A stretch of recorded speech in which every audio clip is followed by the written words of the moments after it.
اہل سنت کے نزدیک تعویذ پہننا بالکل شرعاً جائز ہے، اس میں شرعی طور پر کوئی حرج نہیں، جبکہ تعویذ جو ہے وہ قرآنی آیات سے لکھا گیا ہو، یا پھر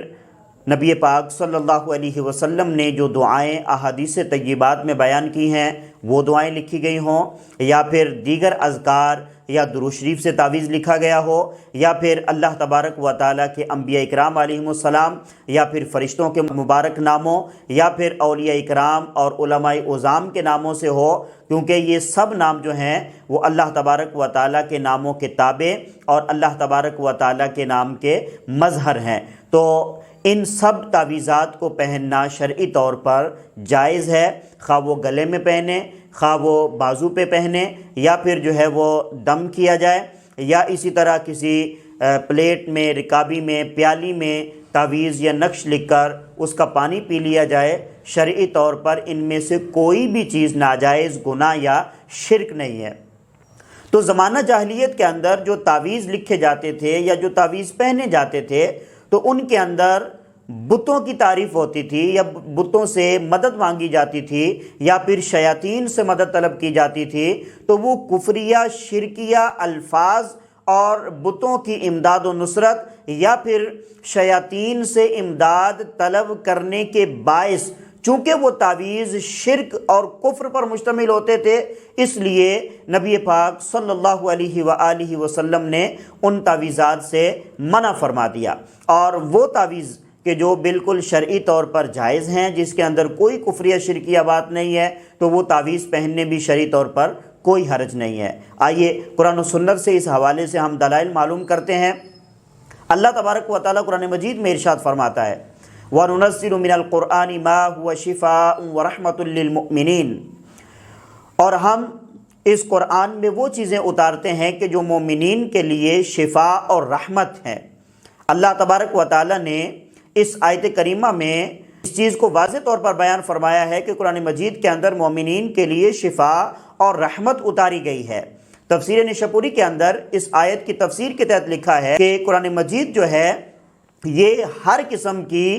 روحانی اور جسمانی بیماریوں کے لیے شفا ہے۔ اسی طرح تفسیر کبیر کے اندر، تفسیر خازن کے اندر، تفسیر قاسمی کے اندر اور دیگر تفاسیر کے اندر بھی یہ بیان کیا گیا ہے کہ یہ جو قرآن مجید ہے، القرآن شفاء من الامراض الروحانیت ومن الامراض الجسمانیت، یہ جو قرآن ہے یہ روحانی امراض سے بھی شفا ہے اور جسمانی امراض سے بھی شفا ہے۔ بلکہ جو تعویذات کے منکر ہیں، جو جائز نہیں مانتے، ان کے مسلمہ امام قاضی شوکانی نے بھی اس کو لکھا ہے کہ اس آیت کے تحت جو ہے وہ روحانی امراض بھی شامل ہیں اور جسمانی امراض جو ہیں وہ بھی شامل ہیں۔ قرآن مجید روحانی امراض، جہالت، کفر، شرک اور ان جیسی دیگر بدعات سے بھی شفا بخشتا ہے، اور انسان کو جسمانی امراض جو ہیں اس سے بھی شفا ملتی ہے۔ خود نبی پاک صلی اللہ علیہ وآلہ وسلم کا طریقہ مبارکہ ہے، بخاری شریف کے اندر اور دیگر کتب احادیث کے اندر موجود ہے۔ نبی پاک صلی اللہ علیہ وآلہ وسلم جب اپنے بستر مبارک پر تشریف لاتے تو آپ صلی اللہ علیہ وآلہ وسلم سورہ اخلاص اور سورہ فلق اور سورہ ناس جو ہے اس کو پڑھ کر اپنے دونوں ہاتھوں پر دم فرماتے، اور پھر جہاں تک آپ کے ہاتھ مبارک پہنچتے وہاں تک آپ صلی اللہ علیہ وآلہ وسلم اسے پھیرتے، اور یہ عمل آپ 3 مرتبہ کیا کرتے تھے۔ تو اس سے بالکل واضح طور پر یہ معلوم ہوتا ہے کہ قرآن مجید پڑھ کر اگر ہم کسی کو دم کرتے ہیں یا قرآن مجید کا کوئی تعویذ وغیرہ بناتے ہیں تو شرعی طور پر یہ بالکل جائز ہے۔ خود جو ہے نبی پاک صلی اللہ تعالی علیہ وآلہ وسلم نے اپنے ایک پیارے صحابی کو تعویذ باندھا تھا۔ چنانچہ معرفت الصحابہ کے اندر یہ روایت موجود ہے کہ حضرت ابن ثعلبہ رضی اللہ تعالی عنہ نبی پاک صلی اللہ علیہ وآلہ وسلم کی بارگاہ میں عرض کرتے ہیں، یا رسول اللہ صلی اللہ علیہ وسلم میرے لیے دعا فرمائیے کہ اللہ تبارک و تعالی مجھے شہادت عطا فرمائے۔ نبی پاک صلی اللہ علیہ وسلم نے فرمایا کہ اپنے بال لے کر آؤ۔ وہ نبی پاک صلی اللہ علیہ وسلم کی بارگاہ میں بال لے کر آئے۔ آپ صلی اللہ علیہ وسلم نے فرمایا کہ اپنا بازو جو ہے وہ آگے کرو، اور پھر جو ہے وہ بال ان کے بازو پر باندھ دیے اور اس کے اندر پھونک ماری اور اللہ تبارک و تعالیٰ کی بارگاہ میں دعا کی کہ اے اللہ ابن ثعلبہ کا خون مشرکین اور منافقین پر حرام فرما دے۔ بالکل واضح طور پر نبی پاک صلی اللہ علیہ وسلم نے ان کے بازو پر بال باندھ کر اس کے اندر پھونک ماری ہے، جس سے یہ بالکل واضح طور پر معلوم ہوتا ہے کہ نبی پاک صلی اللہ علیہ وآلہ وسلم نے حضرت ابن ثعلبہ رضی اللہ تعالی عنہ کے بازو پر تعویذ باندھا اور اس میں دم بھی فرمایا ہے۔ صحابی رسول حضرت عبداللہ بن عمر رضی اللہ تعالی عنہ بھی اپنے بچوں کے گلوں میں تعویذ لکھ کر ڈالتے تھے۔ چنانچہ سنن ترمذی سیاستہ کی کتاب ہے، اس کتاب کے اندر یہ حدیث پاک موجود ہے کہ نبی پاک صلی اللہ تعالی علیہ وآلہ وسلم ارشاد فرماتے ہیں کہ تم میں سے جو کوئی اپنے خواب میں ڈر جائے تو وہ یہ والی کلمات کہے، اعوذ بکلمات اللہ التامات من غضبہ وعقابہ وشر عبادہ ومن ہمزات الشیاطین وان یحضرون، تو اس کو کوئی چیز نقصان نہیں دے گی۔ تو حضرت عبداللہ بن عمر رضی اللہ تعالیٰ عنہ راوی کہتے ہیں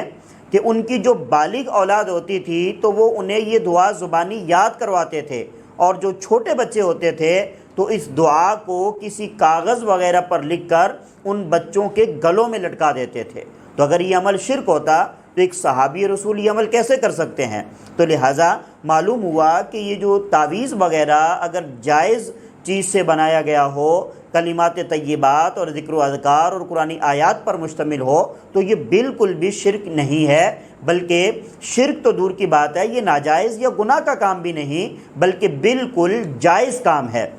اس سے بھی بڑھ کر حضرت سیدنا جبریل امین علیہ السلام نے نبی پاک صلی اللہ علیہ وسلم کو دم کیا۔ جی ہاں، صحیح مسلم شریف کے اندر حدیث موجود ہے، نبی پاک صلی اللہ علیہ وآلہ وسلم کو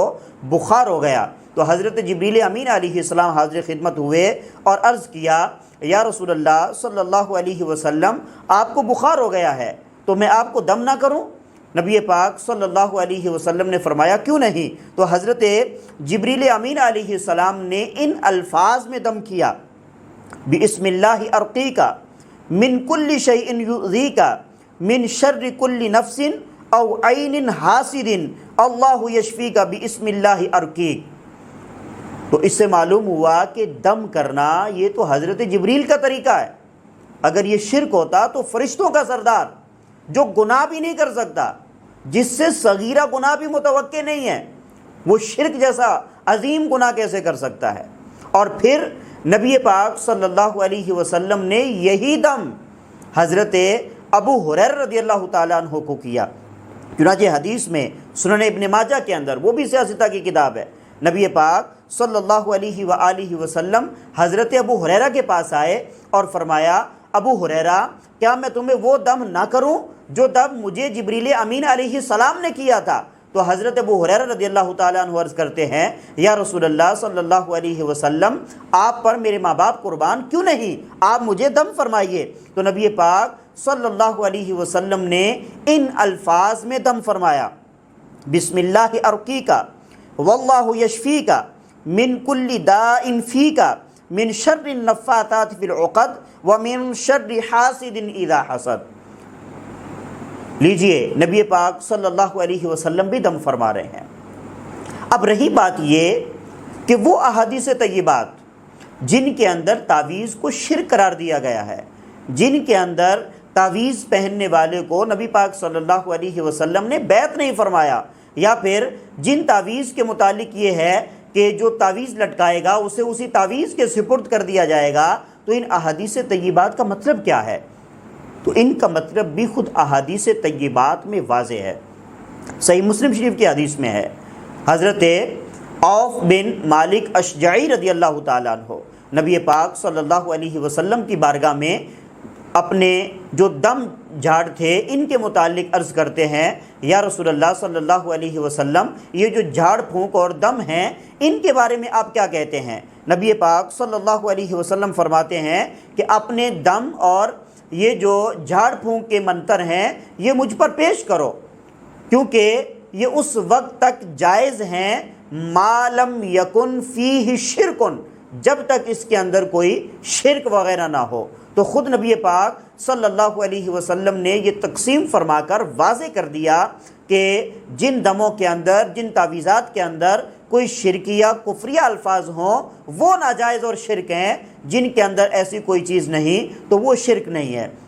تو اس سے پتہ چلا کہ وہ جو احادیث طیبات ہیں تو وہ تو یا تو ان لوگوں کے بارے میں ہیں کہ جو کفریہ شرکیہ الفاظ پر مشتمل تعویذ پہنتے یا لٹکاتے ہیں، یا پھر یہ ان لوگوں کے متعلق ہے کہ جو تعویذ کو مؤثر حقیقی مانتے ہیں، یعنی یہ سمجھتے ہیں کہ تعویذ کی طبیعت اور ماہیت میں شفا ہے، حالانکہ شفا دینے والی ذات تو اللہ تبارک و تعالیٰ کی ہے۔ یہ جو دوائی ہے، یہ جو تعویذ ہیں، یہ تو محض اسباب اور ذرائع ہیں۔ اور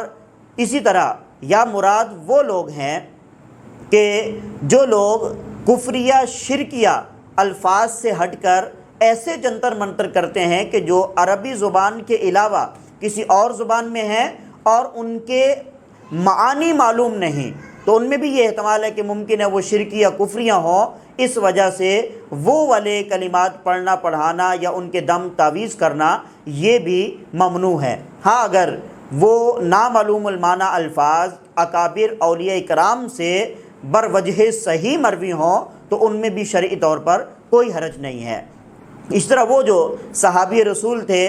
جن کو نبی پاک صلی اللہ علیہ وسلم نے تعویذ اتارنے سے پہلے جو ہے وہ بیعت نہیں فرمایا، تو اس میں بھی یہی وجہ تھی کہ چونکہ وہ ابھی تک اسلام لانے سے پہلے زمانہ کفر میں تھے اور کفر کی حالت میں جو تعویذ وغیرہ بنائے جاتے تھے تو وہ شرک پر مشتمل ہوتے تھے عمومی طور پر، اس لیے نبی پاک صلی اللہ علیہ وسلم نے جب انہوں نے وہ تعویذ اتارا تو اس وقت انہیں جو ہے وہ بیعت فرمایا۔